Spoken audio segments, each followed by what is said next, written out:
Welcome to our deep dive on the $1 million gift dilemma. In this video, we will explore whether to gift highly appreciated stock directly to an international relative or to use trust structures, and how to balance simplicity with long-term tax costs. We will use practical scenarios, diagrams, and quizzes to help you understand the trade-offs, the required filing of IRS Form 709, and why liquidating first and gifting cash might sometimes be the cleaner solution. Let's begin. Here is our agenda.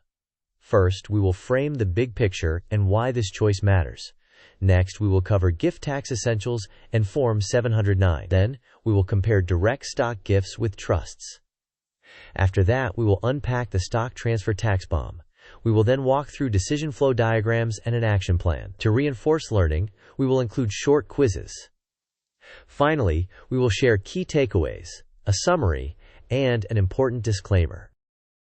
To set the context, large international gifts of highly appreciated stock can be deceptively complex. While transferring shares may feel straightforward, the tax consequences often show up later, especially for the recipient who inherits your low-cost basis. Our goal is to protect value by balancing ease of transfer against long-term tax burden. In short, simple does not equal tax-free, and we will show why. Let's clarify the basics. The annual exclusion is currently $19,000 per donor per recipient. If your gift exceeds that amount, you must file IRS Form 709. This filing is required regardless of whether you gift directly, use a trust, or otherwise. The purpose is to track your usage of the lifetime exclusion amount, not necessarily to trigger tax immediately. With international recipients, there are additional foreign tax considerations and documentation requirements, so detailed records are essential. Now that we have the basics, we can compare methods. Now let's compare the direct stock gift to an irrevocable trust. With a direct stock gift, the mechanics are simpler, and the donor avoids capital gains at the moment of transfer. However, the recipient inherits your low tax basis, which can result in substantial capital gains tax when they sell. You still must file Form 709 for reportable amounts. With an irrevocable trust, you add legal and administrative complexity. There are setup costs, ongoing administration, and potentially separate tax filings. Importantly, using a trust does not remove the requirement to file Form 709 for reportable gifts. Trusts are primarily useful for asset protection or control, but they often do not reduce the core tax issue we are discussing. Therefore, unless you truly need those protections, extra complexity may not be justified. This flowchart starts with planning the gift. The first branch asks if you need asset protection or control. If yes, the path suggests considering an irrevocable trust, noting added cost and complexity, and the continuing obligation to file Form 709. If not, the next decision compares the likely capital gains tax between donor and recipient. If the recipient's capital gains environment is higher, the donor may consider selling domestically, paying capital gains, and gifting cash. If the recipient's capital gains are lower or similar, gifting stock directly might be acceptable, with the understanding that the recipient will bear the tax on sale due to carryover basis. At all points, professional cross-border counsel is advised, and total after-tax outcomes should be compared. Here is the core hazard. With a direct stock gift, the basis carries over to the recipient. That means their taxable gain is the sales price minus your original cost basis. If your basis is very low, and the recipient sells in a higher tax environment, the resulting capital gains tax can be severe. Sometimes this can leave the recipient with less after-tax value than if the donor had sold first and gifted cash. Therefore, model both scenarios. Donor sells domestically and gifts cash versus direct stock gift where the recipient later sells. The comparison should focus on who can recognize the gain at the lower effective tax cost while keeping compliance straightforward. This pie visualization illustrates the magnitude of taxes in two scenarios. In the first scenario, the donor sells before gifting and pays tax domestically, resulting in a lower net cash gift but simplified reporting for the recipient. In the second scenario, the donor gifts stock and the recipient later pays the capital gains tax upon sale in their home jurisdiction. The key is that the tax burden shifts, and the total after-tax amount can differ based on rates and rules. These are illustrative figures only, and not exact predictions. Your actual outcomes will depend on jurisdictional rates, surtaxes, and treaty interactions. Here is a practical playbook. First, engage specialized cross-border tax counsel to avoid pitfalls. Next, document fair market value, your original cost basis, your holding period, and the recipient's country's tax rules. Then, model two paths: donor sells and gifts cash versus direct stock gift with carryover basis. Compare both the after-tax amounts and the compliance burden. Once you decide, coordinate trade execution, currency conversion, and timing if you are selling. Document everything, execute the transfer or gift, and file Form 709 when required. Finally, ensure the recipient understands foreign reporting obligations and banking compliance requirements. This table provides illustrative math only. In scenario A, the donor sells $1 million of stock with a $100,000 basis, recognizing a $900,000 gain. At a combined assumed long-term rate of 23.8%, the donor's tax is about $214,200, leaving approximately $785,800 to gift. In scenario B, the donor gifts stock and the recipient sells later, paying an assumed 20% capital gains tax of roughly $180,000. This might yield about $820,000 to the recipient before other costs.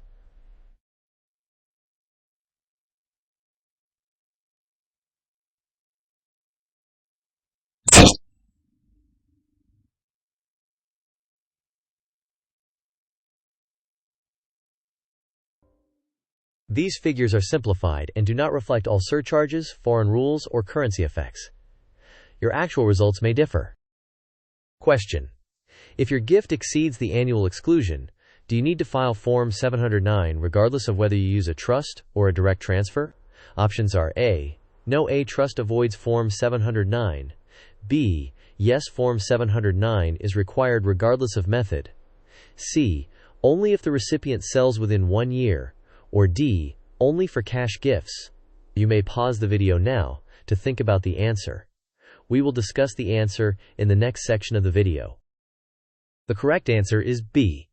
Form 709 is required to report gifts above the annual exclusion regardless of the transfer mechanism. Trust usage does not remove the reporting requirement.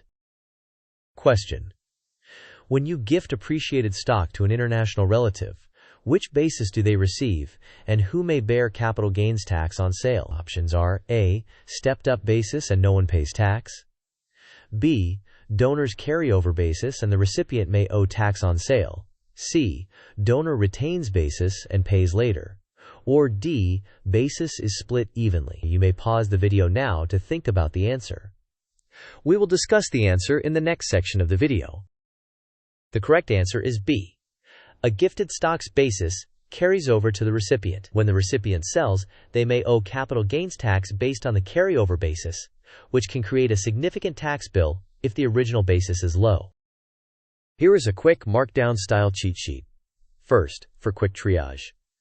If you need asset protection or control, consider a trust while recognizing added cost and complexity. If the recipient's capital gains tax is likely higher than the donor's, consider the donor selling first and gifting cash. Otherwise, a direct stock gift may be acceptable, but both pathways must be modeled. Next, for compliance. File Form 709 for gifts above the annual exclusion. Maintain brokerage confirmations, capture valuation dates, and satisfy country-specific reporting. Coordinate bank compliance for international wires. Finally, for modeling assumptions.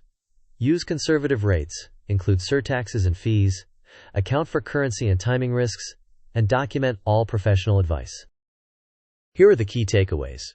First, Form 709 is required for gifts above the annual exclusion regardless of the transfer methods. Second, the carryover basis can produce a large taxable gain for the recipient upon sale.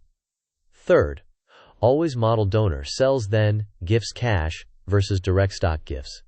Fourth, trusts add cost and administrative burdens and are best reserved for asset protection or control needs. Finally, specialized cross-border tax counsel is critical for accurate planning. To summarize, direct gifts are simple but not tax immune. The carryover basis can shift significant tax liability to the recipient. Always compare after-tax outcomes before committing to a path. Selling first and gifting cash can simplify foreign compliance in many cases. Above all, professional cross-border guidance is essential. This content is for educational purposes only and does not constitute tax, legal, or financial advice. International rules, rates, and thresholds change frequently and vary by country. Your facts matter. Before taking action, consult qualified cross-border tax counsel who can evaluate your specific situation, treaty implications, and reporting obligations. This timeline maps the process from planning to execution. In Week 0, you engage cross-border counsel. In Week 1, you gather data, including basis, fair market value, and the recipient's residency and tax rules. In Week 2, you model both scenarios: donor sells, then gifts cash, versus direct stock gift. In Week 3, you decide on the method and prepare documentation and banking compliance. In Week 4, you execute the sale or the transfer and confirm all records. In Week 5, you complete the international wire or ensure share transfer completion. In Week 6, you prepare and file Form 709 and coordinate the recipient's foreign reporting obligations. Thank you for watching. If this helped clarify the million-dollar gift dilemma, please like the video, share it with someone planning a cross-border transfer, and subscribe for more practical international finance guides. In the comments, share your questions or scenarios you want us to model next. See you in the next video.